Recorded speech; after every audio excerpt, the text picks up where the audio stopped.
bonsoir en fonction de votre position géographique. Bienvenue à la fois sur notre chaîne YouTube Kerembessitude et sur notre compte Facebook Kerembessé. Prévu initialement pour que cette émission inédite puisse se tenir ce vendredi soir à 21h. Nous l'avons pour la première fois enregistrée en différé pour qu'elle soit diffusée à 21h pour la simple raison que notre invité ici présent en la personne de M.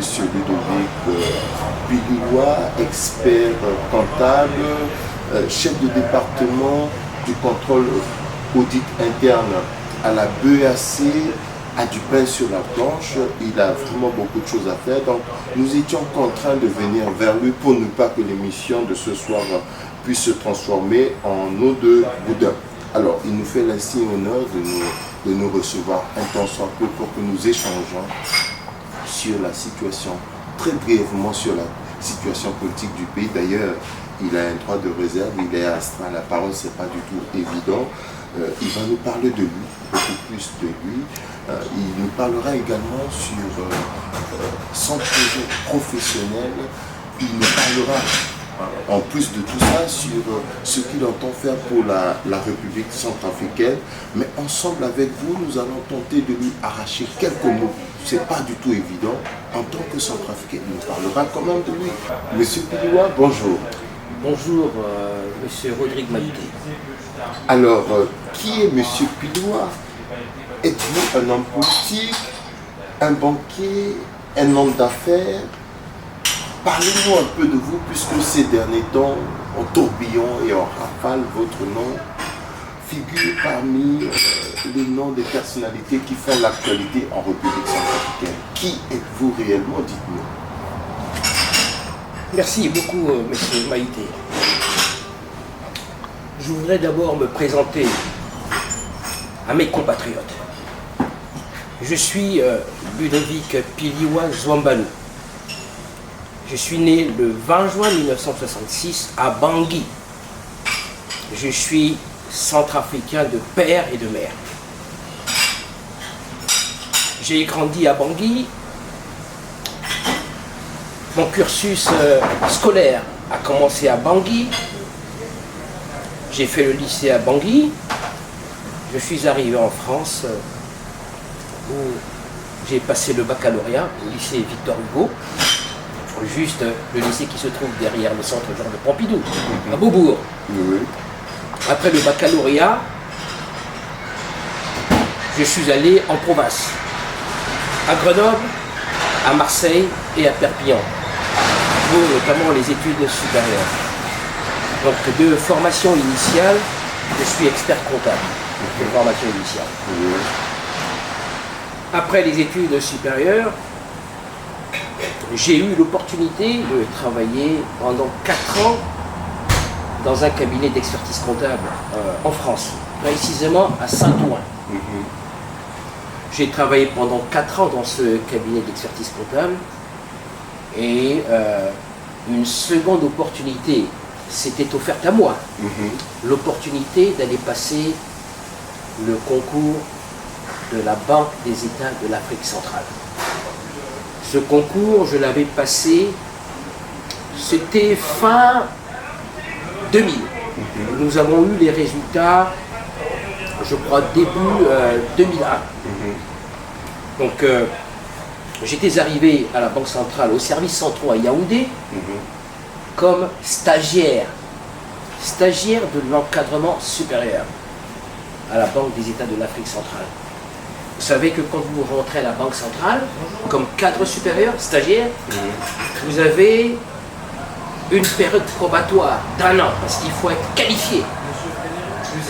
Il faut être qualifié pour devenir cadre supérieur à la Banque centrale. Donc, monsieur Piloua, centrafricain, il a fait ses études, une partie à Bangui, une majeure partie en France. Il a commencé à travailler en France, après à la BEAC.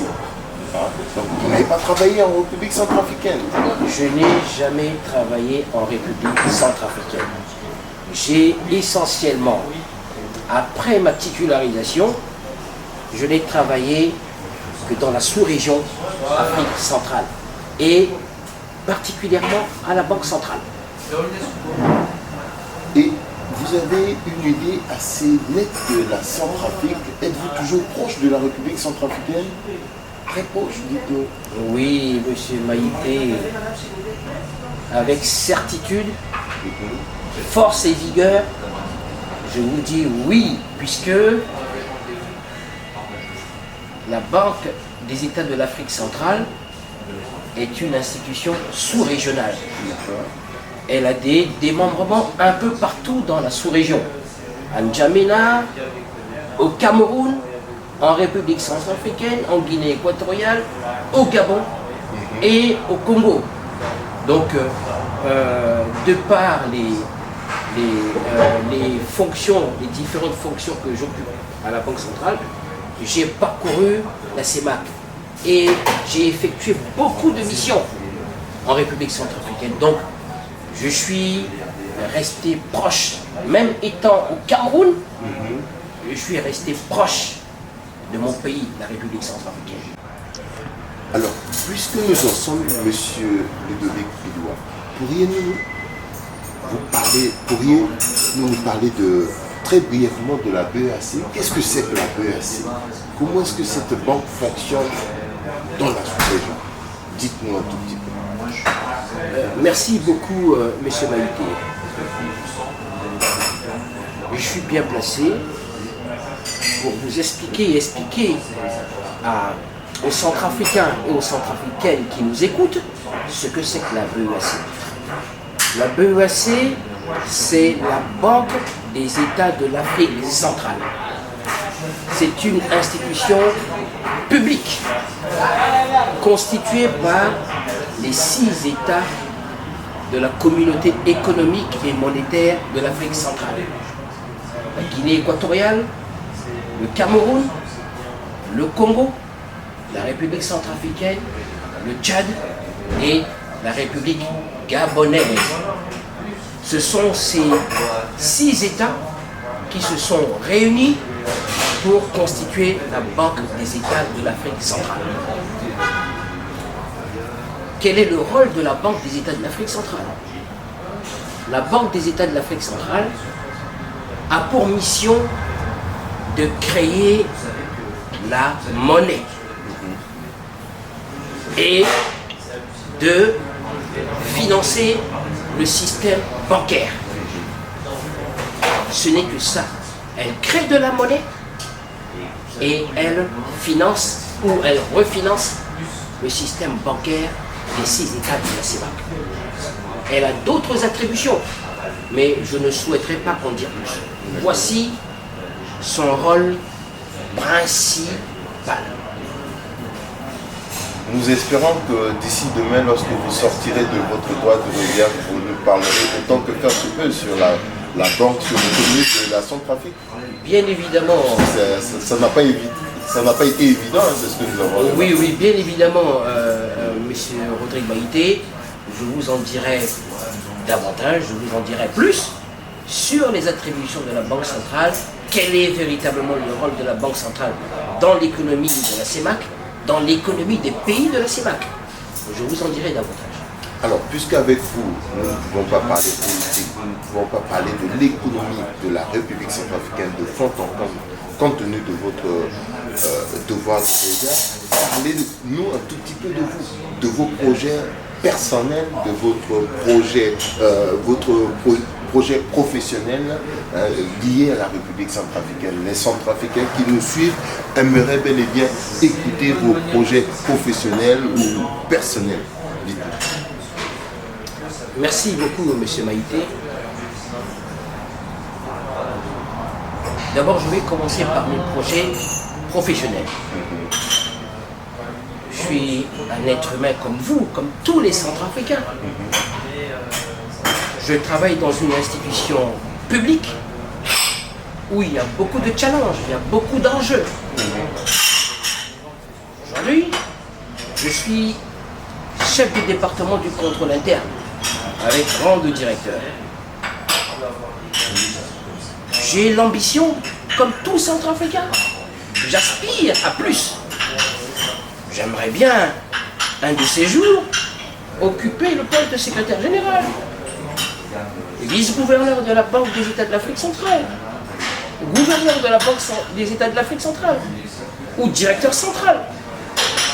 Pour l'instant, ce sont des postes qui sont déjà pourvus.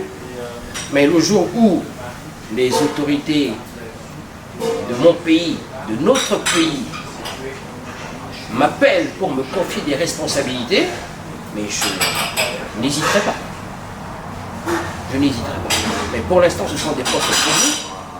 Nous attendons de voir. Voici, pour ce qui concerne mes projets professionnels, mes ambitions professionnelles. Maintenant, concernant mes projets personnels, vous saviez dans quelles conditions se trouve la situation de notre pays. Des crises politiques et militaires à répétition, une instabilité à tous les niveaux, et des Centrafricains qui souffrent nuit et jour. Nuit et jour. Cela doit cesser. Alors, mes projets personnels, je souhaiterais apporter ma contribution à l'édifice. Pour la construction de l'édifice centrafricain. Il y a énormément d'aspérités sur l'édifice centrafricain et il faudrait enlever ces aspérités pour que la pierre soit bien polie, etc., etc. La République centrafricaine doit briller. Et j'ai oublié de vous dire quelque chose. C'est lié à notamment mes projets professionnels. Parce que quand on occupe des responsabilités dans des institutions prestigieuses comme la Banque des États de l'Afrique centrale, on ne le fait pas pour soi. On le fait pour le pays. On occupe ces postes ou ces fonctions pour faire rayonner son pays. Et moi, je voudrais faire rayonner la République centrafricaine. Si un jour, les autorités de mon pays m'appellent pour aller occuper l'une de ces fonctions. Bon, je reviens sur mon projet professionnel, c'est de faire briller la République centrafricaine. Et les Centrafricains,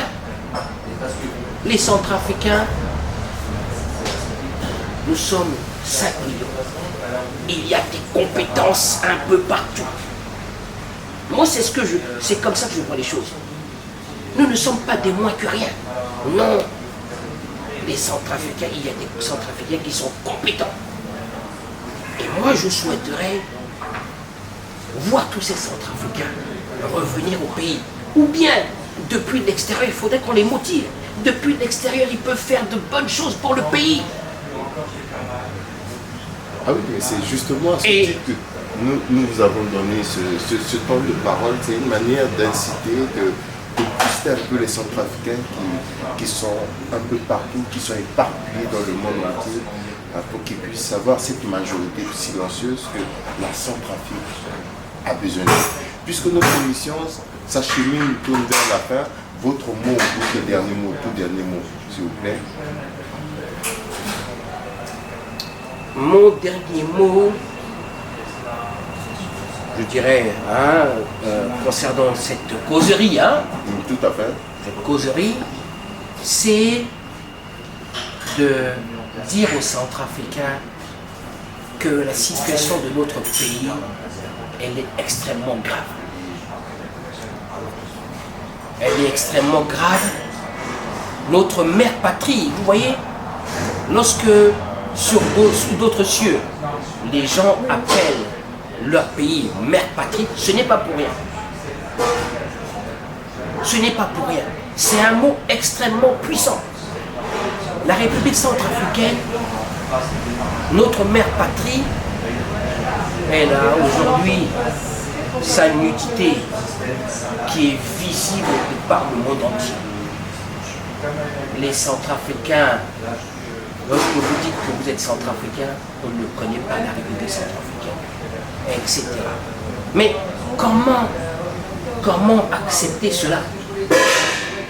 La République centrafricaine, c'est comme une femme, une maman qui a porté sur son dos un enfant. Elle vient d'accoucher, elle donne le sein maternel. Cet enfant atteint l'âge d'1 an. Elle met cet enfant au dos. Elle va au champ. Elle transpire. Elle se fatigue à travailler, à récolter des feuilles de manioc, de l'arachide. Elle vient à la maison. Elle prépare cela à son mari, à ses grands-enfants et à ce bébé. Ces enfants grandissent. Ces enfants occupent des postes importants dans la République. Mais leur maman, cette mère patrie, l'a fatiguée, n'a plus la force de s'habiller. Et cette maman se balade dans la rue, dans les rues de Bangui. Et ces enfants qui occupent des postes importants passent à côté de leur maman. Est-ce que, M. Maïté, vous êtes capable de faire cela? De voir votre maman se balader dans les rues de Bangui? Êtes-vous en train de demander aux Centrafricains, puisque nous avons écouté, entendu, vous avez schématisé un peu la Centrafrique, la mère patrie, comment est-ce qu'elle souffre, ses problèmes, les mots qui gangrènent la société. Êtes-vous en train de demander aux Centrafricains d'habiller, de mettre un vêtement adéquat sur cette mère patrie, c'est cela? C'est bien cela, M. Maïté. Nous devrions nous rassembler, habiller, aller chercher notre maman qui erre dans les rues de Bangui, de la RCA, de l'habiller et de la ramener à la maison. Sans cela, parce que c'est pour moi, j'estime que c'est une forme de malédiction. Si nous ne faisons pas cela, quels que soient nos efforts, la République centrafricaine restera et restera comme ça. Et c'est le préalable. Il faudrait l'habiller. À ce moment, nous aurons la bénédiction de notre mère et nous pouvons nous asseoir ensemble, tous les Centrafricains sans exclusive, nous asseoir ensemble et pour concevoir, créer le processus de relèvement de la RCA et le processus de renaissance de la République centrafricaine. Monsieur Ludovic Pidoua, je vous remercie. Je vous remercie, Monsieur Maïté, parce que cela fait un moment que vous cherchez à avoir cette causerie. Oui. J'ai été pris par des problèmes professionnels, des problèmes de famille, aller inscrire les enfants à l'école, etc., etc. Je tiens à vous dire que je suis une grande famille. Je suis marié avec une Centrafricaine, je suis père de 7 enfants. Donc les problèmes concernant la rentrée scolaire, les contraintes liées au Covid, tout ça, m'ont empêché de vous rencontrer il y a fort longtemps, mais le moment est arrivé. Nous nous sommes vus aujourd'hui et je suis très satisfait. Je voudrais dire à mes compatriotes centrafricains que rien n'est perdu. Faisons cet exercice. Alors, mesdames, mesdemoiselles et messieurs, vous venez d'écouter, de suivre de long large un échange fructueux. Je dirais que nous avons eu avec monsieur Ludovic Pidoua, avec lui nous avons beaucoup échangé. Ce que nous retenons dans cet échange, c'est la manière à laquelle il a schématisé la mère patrie, notre pays, notre république qui est la Centrafrique. Il est allé un peu plus loin dans ces termes, dans ces mots usités, travaillés, orientés. Il a parlé de la manière à laquelle notre pays souffre, la manière à laquelle les choses vont de mal en pis. Il a parlé de la manière à laquelle cette mère patrie est désacralisée. Il a parlé de la manière à laquelle les mots, hein, il a touché du doigt les mots qui gangrènent notre société, mais il n'est pas resté sur le constat. Il a demandé à tous les fils et à toutes les filles du pays de se rassembler, de fédérer leur énergie pour que la Centrafrique puisse sortir de l'ornière. Et demain sera meilleur. Merci. Alors, mesdames, mesdemoiselles et messieurs, vous venez d'écouter